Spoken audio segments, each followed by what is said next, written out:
How is it going, boys and girls? Welcome back to Key West Waterman. My name is Aaron Young. This video is obviously best of 2023 Key West Waterman.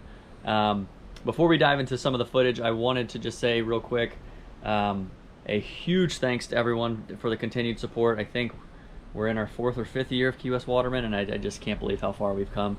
And when I get to the end of the year and I look back and I edit these best of videos and some of the highlights, it just reminds me of how grateful I need to be and how truly blessed I am to live the life that I do. And it's because of y'all's support, and I cannot thank you enough. I truly appreciate each and every one of you that watch the videos. And I wanted to say Merry Christmas and a Happy New Year. I hope you guys enjoy this. This is just a couple of moments. If I put everything in there that was awesome, that I had fun doing, this episode would be probably like 20 hours long. But I picked just a few of the highlights that were super memorable for me. So I hope you enjoy it. And I'm looking forward to 2024. Enjoy. Right when I turned the camera off, laid it down flat and got slammed. This looks like it could be a big fish.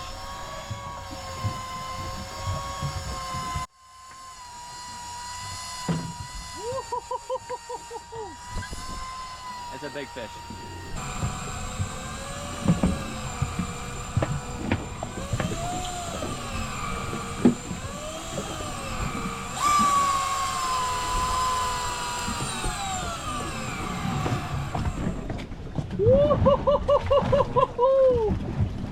Oh my God. Oh, wow. Come here. Oh my.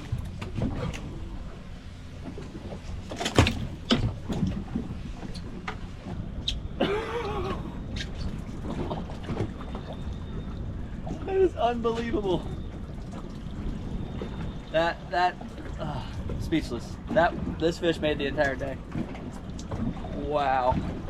Unreal. Thank you so much, buddy. Holy moly.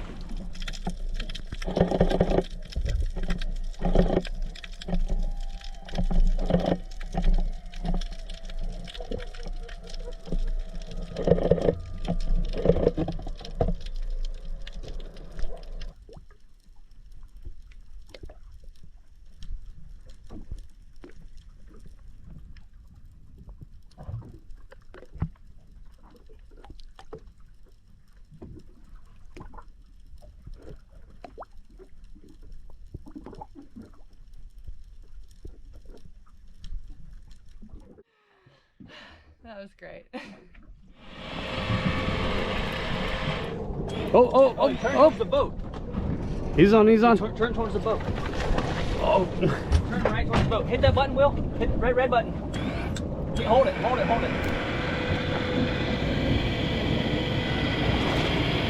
Oh, Keep going? yeah, just hold that button. Okay. Spin the boat. He's on the surface. Oh. He's up top. Swimming this way.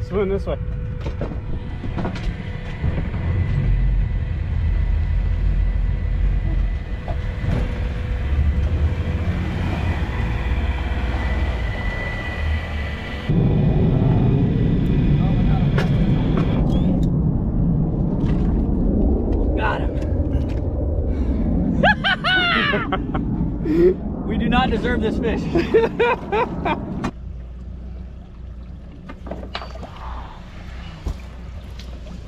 Little butterball. Beautiful fish. Oh my gosh. Thank you, buddy. Dude.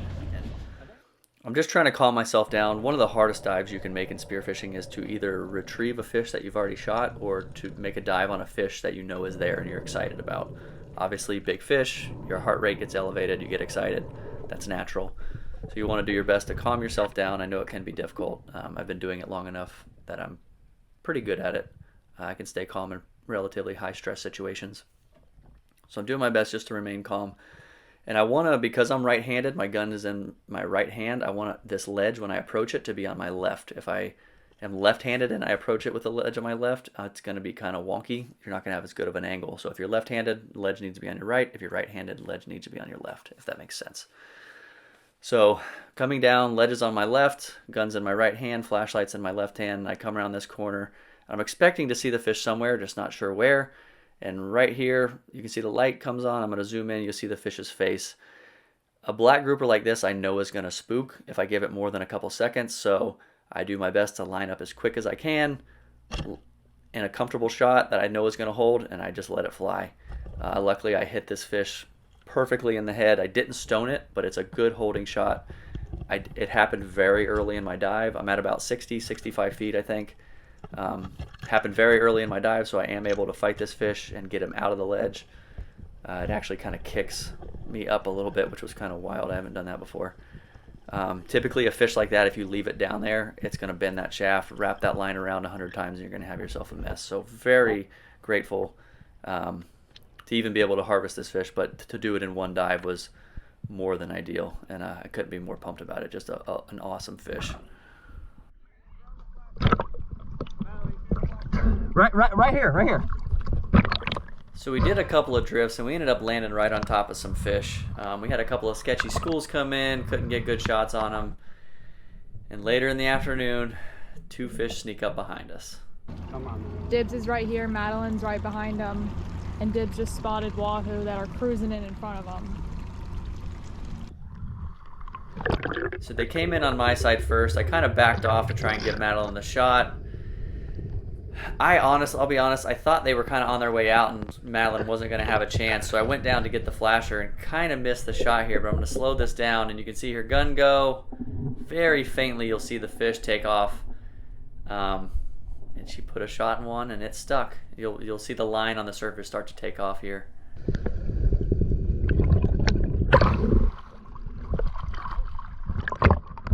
Babe, don't pull. Babe, don't pull. Let it run.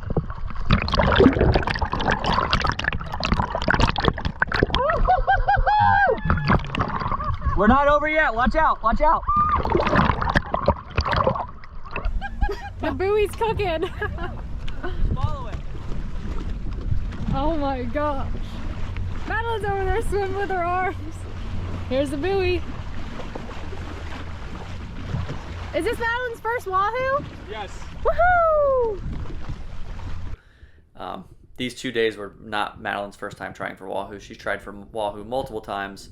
A lot of people, it takes countless trips to land one of these fish. So I'm on my way down, put my backup shot in, and secure her fish. I still can't believe it. What a special day it was for me.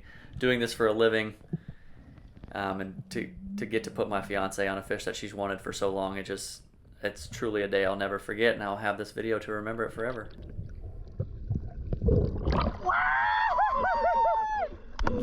I can't make this up. I promise this is all in real time. I didn't chop this clip up or this editing up to make it seem like it was in order.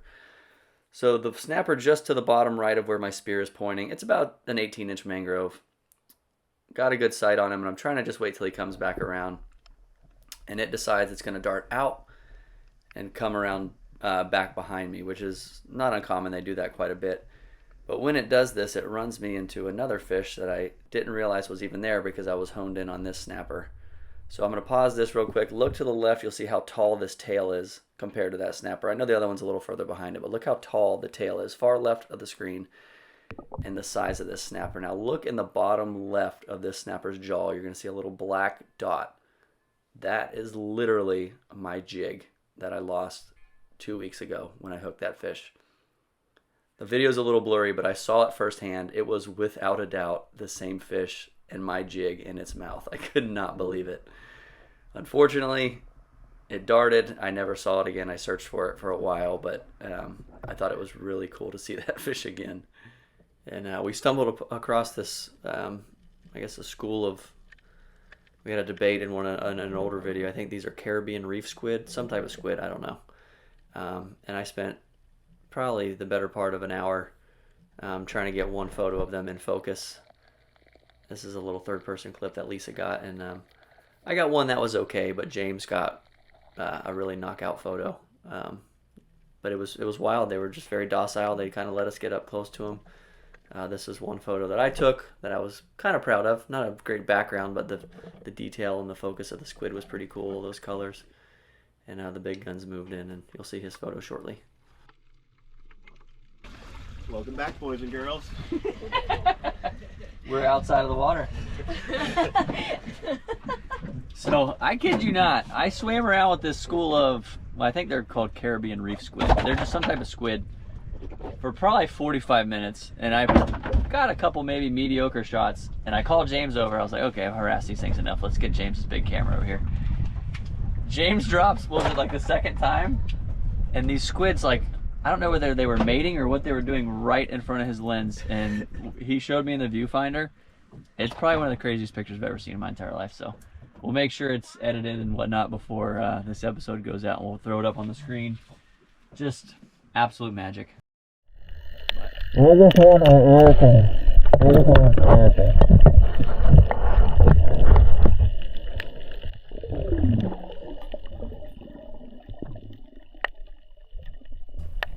So the second I looked in the hole on this one, just wide open, he wasn't concerned with me. This thing was huge. It was the biggest one I've ever seen that I can remember, at least. I don't have any, now that I have it back at the house, I don't have any claws that big. That was the biggest one I've ever harvested. It was pretty cool. This one got my heart racing a little bit.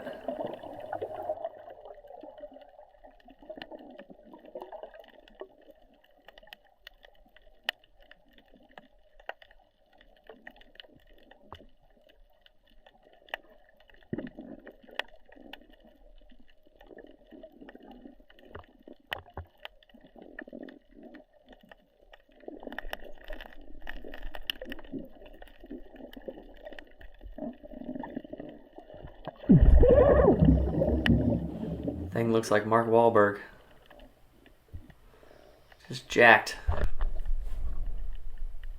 I actually, when I got home, I took just the big claw, but when I got home, I weighed just that particular claw, and it was 11 ounces, which I think a colossal, they consider 2 colossal claws is normally about a pound.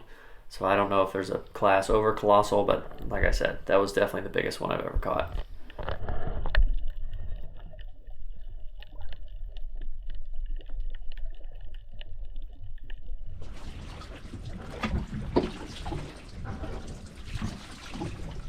Baby.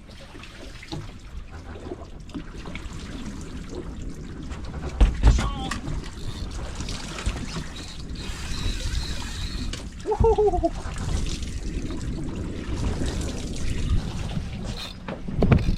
Down just a bit. It's going straight up and down now.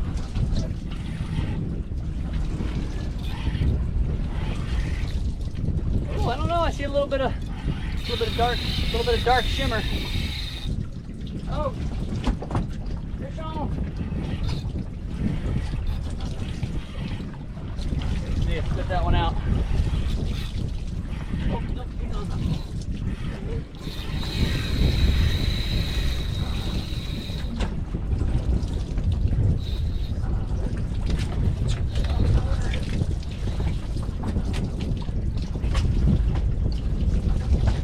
I've got myself in a pickle. Oh, that's a tuna. Just gonna wing him in. Whew. The only good thing about that 30, these smaller ones, normally fling them right in the boat. Woo! Double, baby. Mission accomplished. Woo. 2 little perfect butterball tunas. Love them. I haven't been doing much filming because we haven't been catching anything, but we hooked one that looks like a decent fish. What's the time? 4:20. 4:20. Coincidence, I guess. Hasn't happened a whole lot today, but I think this is like our 3rd fish. I've got color.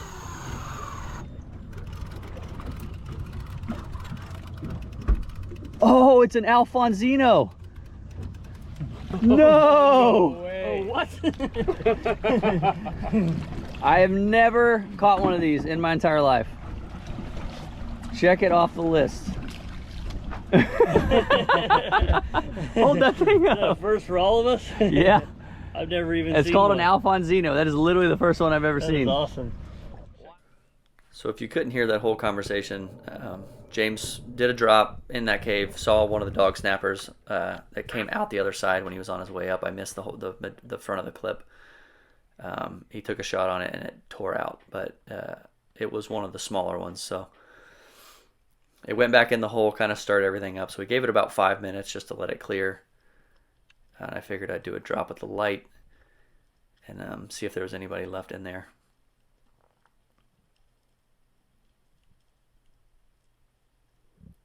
So light in one hand, gun in the other. I'm not familiar with this spot, so I don't really know which one's which. I normally would lead with the light and the gun at the same time, and I have a feeling because I didn't see anything in the front, that's what I'm going to do. You see leading together. And the second I come around that corner, that dog snapper's sitting right there, and I do not hesitate. Try to line it up right in the head, and fortunately, I got me a stone shot. You can see some nice yellow jacks come in there. These dog snappers don't normally get this big around this area. I have a few spots where we see them this big. I think the biggest we've ever put in the boat was maybe is either 17 or 19 pounds. I can't remember. This one was probably flirting with 15, but just a beautiful fish. Always a treat to get a big one of these. And that was 2023. I'm in here editing this video right now. Looking back, when I do these, it's hard to believe how much fun I get to have throughout the year. And it's, I don't know, honestly, I could get a little emotional thinking about it, but I'm not gonna. Again, thank you so much for the support. We have a lot of exciting things coming up in 2024. We are kind of revamping the merch. We're gonna get some more shirts and some stuff that you guys have been asking for quite a while. And we're making some changes just in our lives. So that's exciting for us, Madeline and myself. But again, cannot thank you guys enough for the support. The videos will continue every Monday at 6 p.m. and we'll throw some sneakers in here and there. Any feedback, if anything new you want to see for 2024, any other ideas you got for me, you know I love feedback. But that is all I've got. Again, hope you enjoyed it. Thanks so much, seriously, and I'll see you guys on the next one. Later.